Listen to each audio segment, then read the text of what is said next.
Welcome to this week's episode of the Feed in 5 with your host, Corinne Hodgnicki, the city's communications specialist. The Feed in 5 is a shorter version of the Farmington Feed, and it will be a quick update of what's going on in the city of Farmington. Corinne? Welcome to this week's episode of the Feed in 5. This is a special edition of the Feed in 5 since we have some exciting things that are coming this week. I have with me today Dani, our GIS specialist, Jared, our planning coordinator, and Ed, our natural resources specialist. Welcome back, everybody. Thanks. Thank you. Thanks. So residents can expect some positive changes for the city of Farmington this week. Dani, can you start us off by talking a little bit about what you've been working on, probably almost since you started? Yeah, sure. So when I started, I noticed that the Farmington Fix tool was just an email. With the Farmington Fix new application, we are incorporating GIS into the process. So where previously you would just simply send an email to a Farmington Fix at farmingtonmn.gov, you are now filling out categorized surveys through our ArcGIS Enterprise system. And there you will fill out the type of report that you would like to submit, whether that be code enforcement or a tree issue or a park issue. And depending on what type of report you're submitting, it will be emailed to the appropriate staff. And so this streamlines the process a little bit more than before.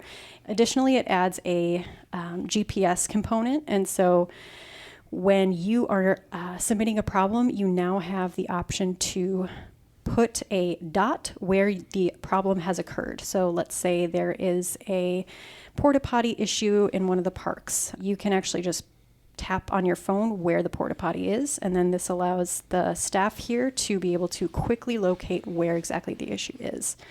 And then the last thing that I think is really important to include is just that you can now also include photos to your submission, and this just helps add further context to the report that you are submitting. Okay, so for those of the residents that missed your previous podcast where you talked about what GIS is and what you do, can you just kind of give a little brief summary of context for them to understand how this is working a little bit? Yeah, so GIS is Geographic Information Systems, and so it basically involves anything spatial. So anything involving utilities or something that you can plot on the ground in real time is GIS. And so the reason that we are using Farmington Fix with GIS is because, again, it allows us to have a spatial component to where a problem is occurring. Previously, you would send an email and just provide a description of the area. Now we know, okay, this tree has fallen over at this exact spot, as opposed to somebody trying to describe, oh, this tree fell in Jim Bell Park near this entrance. It just... How many steps from what the entrance it Correct. is or whatever. Yeah. Yep. It sounds like it's pretty easy to use on a phone, correct? Yes, I created these surveys to be relatively short, but I do ask that you include as much detail as you can, just because it prevents a lot of back and forth. But yeah, it generally just asks kind of the description of the problem and then gives you the option to write any comments and include a photo. Yeah, I think that photo component also is helpful, don't you think, Jared and Ed? Absolutely. Because then you can know exactly what they're talking about. Like you see it versus them trying to describe it in words, right? Right. It's a game changer. What types of issues should residents report by dialing 911 instead? Because I know there's probably some either lag time or if it's a weekend, a holiday, and, our staff isn't getting these reports right away for those reasons. Right. So with Farmington Fix, you're just reporting anything that isn't an emergency or couldn't be taken care of within the next business day. So only report things that can be taken care of during business hours. So anything outside of business hours that needs to be immediately addressed should be handled by the police. So when someone submits a report, do they get any sort of confirmation that it was submitted? There will be a "Your survey has been submitted" screen that pops up after you hit submit on your report. That is the only form of confirmation that you will be receiving. We do ask that if you would feel comfortable to include your email in that survey in case we have follow-up questions. Okay, so Ed and Jared, this change directly affects both of your positions here at the city. Can you explain how this new software will help you in your position? Jared, how about you go first? Yeah, for sure. I just think for my purposes for code enforcement, it just makes everything into a one-stop shop. When they have a complaint to come forward, we can start, funneling those calls, those residents to fill out this report, and that report, they can fill out pretty much every detail that I would be looking for, such as photos, the address, specifics of the complaint. I think it just really, funnels complaints down to one specific report for me to analyze, and that's easier for me to track. Well, plus all the information's there too. You don't have to reply to the email or whatever and right, follow exactly. up. Like if I'm missing information, I don't need to do all that additional follow-up. They have a one-stop shop there to funnel a complaint under. Okay, so what kinds of things do residents report under code enforcement? So they can report a variety of things under the new Farmington Fix, such as junk vehicles, parking in grass, 72-hour parking, chickens, Chickens. Yeah. Like having chickens? Having chickens, Okay. yeah. Pretty much just any of your variety bread and butter code enforcement issues, they can enter in right there. Perfect. And then do you know who the report's from? It depends how much detail they want to put in. So they don't have to put everything. They don't have to put everything, but it should provide some sort of comfort to that.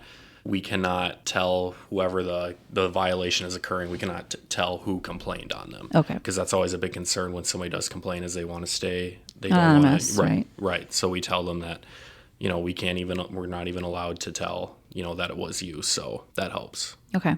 And Ed, how about you? With this specialized reporting, what will it do for natural resources? Yeah, I think I'll echo a lot of the things Jared said. It's just going to streamline our process in implementing these complaints calls into our workflow.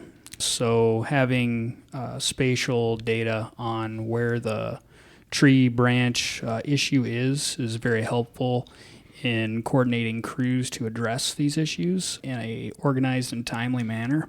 Typically, projects are put together to address issues in a specific geographic location. So right, because you don't want to go from one side of town to the other. You know it. Yeah, burn up gas, time. So it's just going to really help make things quicker. Nice. So yeah, really excited about it. If a resident wants to report a tree issue, so do they go under the tree category or the park category? How do they handle that? If it's a tree issue inside of a park, go ahead and report that issue under the Parks tab. Any other tree issues can be reported through the tree issue icon there in the Farmington Fix Hub. And so that's whether it's a down branch or EAB.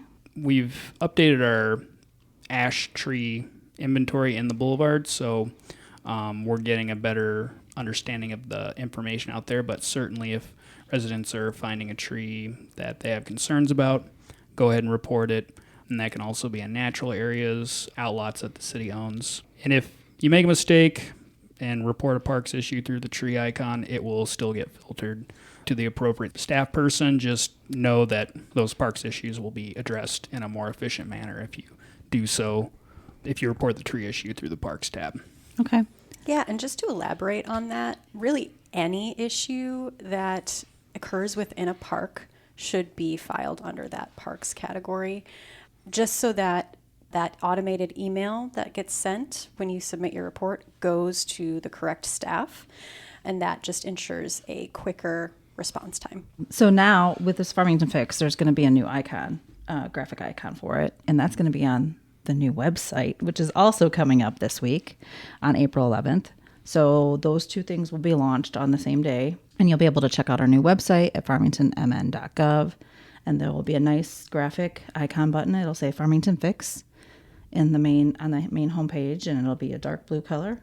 And if you click on that, that'll bring you to that Farmington Fix Hub that Dani's been talking about, and you can report all your issues right there. Now, as always, if it's an emergency, please just dial 911. And remember, issues reported on Farmington Fix on a weekend, holiday, or after hours will not be read until the next business day. And I want to thank our special guests today for this special episode, Jared, Ed, and Dani. Thank you guys so much for coming on to explain this Farmington Fix Hub to everyone, and hopefully it makes residents' experience a lot easier. Thank you. Thank you.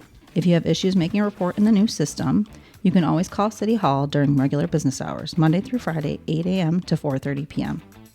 And that's the Feed in 5. Remember, you can listen to all our podcasts, including the Farmington Feed and the Feed in 5, wherever you like to get your podcasts.